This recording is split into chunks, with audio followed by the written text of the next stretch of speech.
Kagulat World, isang napakalaking posibilidad ang ngayon ay pinag-usapan sa buong tennis world. Matapos lumabas ang Wimbledon 2026 Women's Singles Draw, isang projected second-round showdown ang maaring maganap na siguradong magpapayanig sa buong torneo. Ang posibleng pagharap ni na Alexandra Ayala at 7 beses na Wimbledon champion Serena Williams. Ngunit bago mangyari ang dream match na ito, kailangan munang lampasan ni Alex ang kanyang first-round assignment laban kay Renata Zarazua ng Mexico.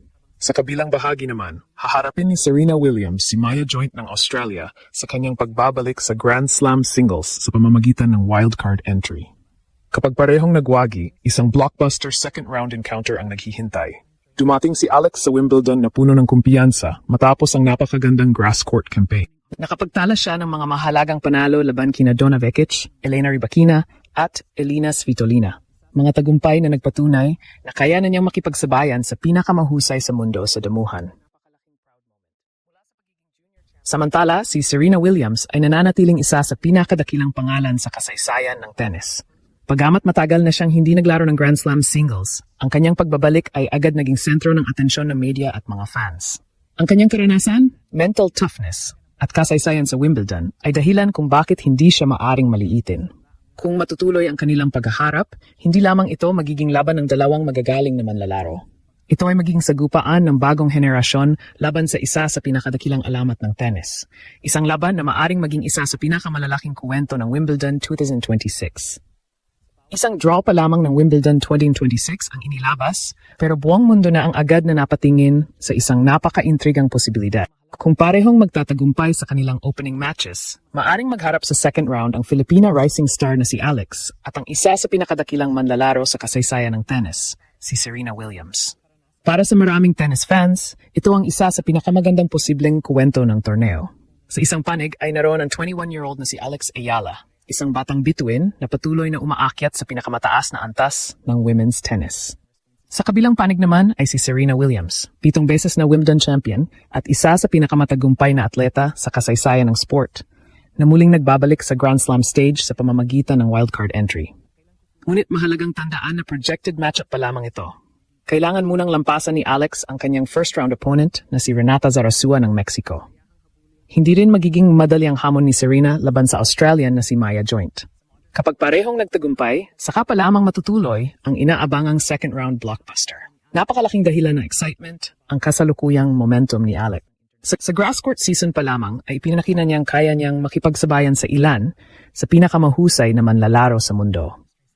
Ang kanyang mga panalo laban kina Donna Vekic, Elena Rybakina at Elina Svitolina ay nagbigay ng malaking kumpiyansa hindi lamang sa kanya, kundi maging sa mga analyst na naniniwalang handa na siyang gumawa ng malalim na kampanya sa Wimbledon. Malaki rin ang ipinagbago ng kanyang laro. Mas agresibo na ang kanyang baseline attacks, mas mabilis ang kanyang footwork sa damuhan, at mas naging consistent ang kanyang serving. Ang dating promising junior ay isa na ngayong seeded D player sa Grand Slam. Isang napakalaking hakbang sa kanyang mabilis na pag-unlad bilang propesyonal. Samantala, hindi kailanman mawawala ang respeto kay Serena Williams. Ang kanyang pangalan pa lamang ay sapat na magdala ng matinding pressure sa kahit sinong makakalap. Ang 7 Wimbledon titles, hindi mabilang ng mga epic matches at dekadang dominasyon sa women's tennis ay dahilan kung bakit marami pa ring naniniwalang delikado siyang kalaban sa anumang pagkakataon. Kung sakaling matuloy ang kanilang paghaharap, hindi lamang ito magiging simpleng second round match. Ito ay magiging simbolo ng dalawang magkaibang panahon ng tennis.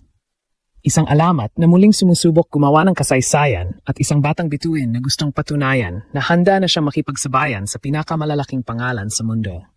Para sa Pilipinas, napakalaki ng magiging kahalagahan ng laban kung ito ay matutuloy. Hindi madalas magkaroon ng pagkakataon ang isang Filipina na makaharap ang isang global sports icon sa isa sa pinakamalalaking tennis tournaments sa mundo. Ito ang uri ng laban na maaring magbigay ng inspirasyon sa susunod na henerasyon ng mga atleta at lalo pang magpalawak ng interes ng mga Pilipino sa tennis. Sa ngayon, isang hakbang pa lamang ang layo bago maging realidad ang pinapangarap na showdown night. Ngunit dahil sa draw, sa kasalukuyang forma ni Alex, at sa makasaysayang pagbabalik ni Serena Williams, sapat na ang posibilidad upang maging isa ito sa pinakamainit na pinag-usapan bago pa man magsimula ang tunay na aksyon sa All England Club. Kung matutuloy ang inaabangang second round showdown, hindi lamang ito magiging isa pang laban sa Wimbledon. Posibleng ito ang isa sa pinakamalaking kuwento ng buong torneo dahil magsasalubong ang dalawang magkaibang henerasyon ng women's tennis. Ang kasalukuyang umaangat na bituin na si Alex at ang isa sa pinakadakilang manlalaro sa kasaysayan ng esport, si Serena Williams. Para kay Alex, ito ang uri ng pagkakataong pinapangarap ng bawat batang tennis player. Ang makaharap ang isang 7 beses na Wimbledon champion sa isa sa pinakamalalaking entablado ng tennis ay hindi lamang isang malaking hamon, kundi isang pagkakataong ipakita sa buong mundo kung gaano nakalayo ang kanyang narating. Sa nakalipas na mga buwan, ipinakita na ni Alex na kaya niyang makipagsabayan sa elite competition. Ang kanyang matatag na grass court performances laban sa mga world-class opponents ay nagpatunay na hindi na siya simpleng rising prospect. Isa na siyang tunay na banta sa pinakamalalaking torneo. Ngunit ibang klaseng pressure ang dala ng pangalang Serena Williams.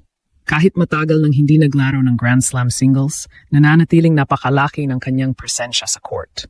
Ang kanyang karanasan sa center court, kakayahang maglaro sa ilalim ng matinding pressure at championship mentality ay mga bagay na hindi madaling matutumbasan ng kahit sinong manlalaro. Maraming laban sa kanyang karera ang kanyang nabaligtad dahil sa mental toughness at kakayahang magtaas ng antas ng laro sa pinakamahalagang sandali. Gayunpaman, kung pagbabatayan ang kasalukuyang momentum, may mga dahilan kung bakit maraming analyst ang naniniwalang magiging seryosong hamon si Alex. Mas bata siya, mas aktibo sa tour, at sariwa ang kanyang kumpiyansa mula sa sunod-sunod na matitinding resulta sa damuhan. Ang kanyang mabilis na footwork, mahusay na court coverage, at kakayahang baguhin ang direksyon ng rallies ay maaring maging mahalagang sandata laban sa sinumang kalaban. Isa pang dahilan kung bakit napakalaki ng interest sa projected matchup na ito ay ang simbolismong dala nito. Maari itong ituring na sagupaan ng nakaraan at hinaharap ng women's tennis. Sa isang banda ay naroon ang alamat na bumuo ng isa sa pinakadakilang karera sa kasaysayan ng sport. Sa kabilang banda ay isang batang manlalarong patuloy na sumusulat ng sariling kasaysayan at nagbibigay ng inspirasyon sa milyon-milyong Pilipino. Para sa Philippine tennis, ang ganitong klaseng posibilidad ay napakahalaga. Ang simpleng pagkakaroon ng pagkakataong makaharap ang isang global sports icon sa Wimbledon ay patunay na malayo na ang narating ng tennis sa Pilipinas. Ang bawat tagumpay ni Alex ay nagbubukas ng pinto para sa mas maraming batang atleta na mangarap na makarating din sa pinakamalalaking torneo sa mundo. Ngunit bago marating ang inaabangang blockbuster, may isang mahalagang paalala. Projected matchup pa lamang ito. Kailangang magtagumpay muna si Alex laban kay Renata Zarazua at kailangan ding manalo ni Serena Williams laban kay Maya Joint. Sa Wimbledon, walang madaling laban at anumang resulta ay posible. Kung parehong makausad ang dalawa, tiyak na ang buong tennis world ay mapapatingin sa kanilang magiging sagupaan. Isang laban na maaring maging makasaysayan, hindi lamang dahil sa pangalan ni Serena Williams, kundi dahil maaari itong maging isa sa pinakamalalaking sandali sa patuloy na pag-angat ni Alex sa world stage.